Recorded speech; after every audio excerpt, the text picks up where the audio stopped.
ನನ್ ರಮೇಶ್ ಫೋನ್ ಅಣ್ಣ. ಬೇರೆಯವ್ರ ಕೈ ಕೊಟ್ರೆ ಏನು ಗೊತ್ತಾಗಬಾರ್ದಣ್ಣ, ಏನು ನನ್ ಕಾಂಟ್ಯಾಕ್ಟ್ಸ್ ಫೋಟೋಸ್ ಏನು ಕಾಣಬಾರ್ದಣ್ಣ. ಹೌದಾ, ವೆರಿ ಸಿಂಪಲ್. ನಾನು ಇರೋದು ಏನಕ್ಕೆ ಬಾ ತೋರಿಸ್ತೀನಿ. ತೋರಿಸಿ ಅಣ್ಣ. ನೋಡಿ ನಿನ್ ಫೋನು ಇದೆ ಅಲ್ವಾ, ನಿನ್ ಫೋನು ಅಣ್ಣ ಅಣ್ಣ ನೋಡಿ, ಇವಾಗ ಇದ್ರಲ್ಲಿ ಎಲ್ಲದು ಇದೆ ಅಲ್ವಾ. ವೆರಿ ಸಿಂಪಲ್, ಅದನ್ನ ಹೈಡ್ ಮಾಡ್ತೀನಿ ನೋಡಿ. ಇವಾಗ ಸೆಟ್ಟಿಂಗ್ಸ್ ಹೋಗಿ ಅಣ್ಣ ಯೂಸರ್ ಅಂತ ಟೈಪ್ ಮಾಡಿ ಅಷ್ಟೇ ಅಣ್ಣ, ಸಿಂಪಲ್.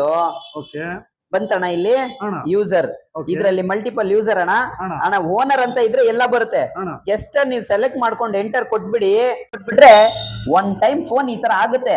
ಇವಾಗ ಇವಾಗ ಅಂದ್ರೆ ಬೇರೆ ಏನು ಕೊಡಿ, ತೋರ್ಸಲ್ಲ? ಏನೇನು ಬರಲ್ಲ ಅಣ್ಣ. ನೋಡಿ ಅಣ್ಣ, ಏನು ಇಲ್ಲ ಇದ್ರಲ್ಲಿ, ಕಾಂಟ್ಯಾಕ್ಟ್ಸ್ ಏನೇನು ಶೋ ಆಗಲ್ಲ ಅಣ್ಣ. ನೋಡಿ ಆಗ್ಲೇ ಎಷ್ಟೊಂದು ಅಪ್ಲಿಕೇಶನ್ಸ್ ಬಂತು, ಏನು ಬರಲಿಲ್ಲ. ವೆರಿ ಸಿಂಪಲ್ ಅಣ್ಣ, ಫೋಟೋಸ್ ಏನು ಸಿಗಲ್ಲ, ಏನು ಬರಲ್ಲ ಅಣ್ಣ. Okay okay Chandranna. ಮತ್ತೆ ಅದು ಹೆಂಗಿತ್ತು, ಮತ್ತೆ ಅದೇ ತರ ಮಾಡೋದು ಹೆಂಗಣ್ಣ? Very simple. ಮತ್ತೆ ಯೂಸರಿಗೆ ಹೋಗಿ ನೀವು ಅಲ್ಲಿ ಗೆಸ್ಟರ್ ಅಂತ ಇತ್ತಲ್ವಾ, ಅಣ್ಣ. ಓನರ್ ಅಂತ ಸೆಲೆಕ್ಟ್ ಮಾಡ್ಬೇಕು ಅಷ್ಟೇ ಅಣ್ಣ. ಮಲ್ಟಿಪಲ್ ಯೂಸರ್ ಅಲ್ಲಿ ತುಂಬಾ ಇಲ್ಲಿ ಸಿಂಪಲ್ ನೋಡಿ ಅಣ್ಣ. ಓನರ್ ಅಂತ ಕೊಟ್ಬಿಟ್ರೆ ಮುಗೀತಣ್ಣ, ಸ್ವಿಚ್ ಆಯ್ತು. ತಗೋ ನಿಮ್ದೆಲ್ಲ ಏನಿತ್ತು ಮತ್ತೆ ರಿಟರ್ನ್ ಬಂತು ಅಣ್ಣ. ತುಂಬಾ ಒಳ್ಳೆ ಅಣ್ಣ. ಮಾಹಿತಿ ಕೊಟ್ಟಿದ್ದೀರಾ ತುಂಬಾ ಚೆನ್ನಾಗಿದೆ. ಅಣ್ಣ. ಆಕ್ಚುಲಿ ಇದು ಓಪಲ್ವಾ, ಅಣ್ಣ. ಸೊ ವಿವೋದಲ್ಲಿ ಅಣ್ಣ. ತುಂಬಾ ಸಿಂಪಲ್ ಇಲ್ಲೇ ಇರುತ್ತೆ ಮೇಲ್ಗಡೆ ನೋಡಿ. ಓಕೆ ಅಣ್ಣ.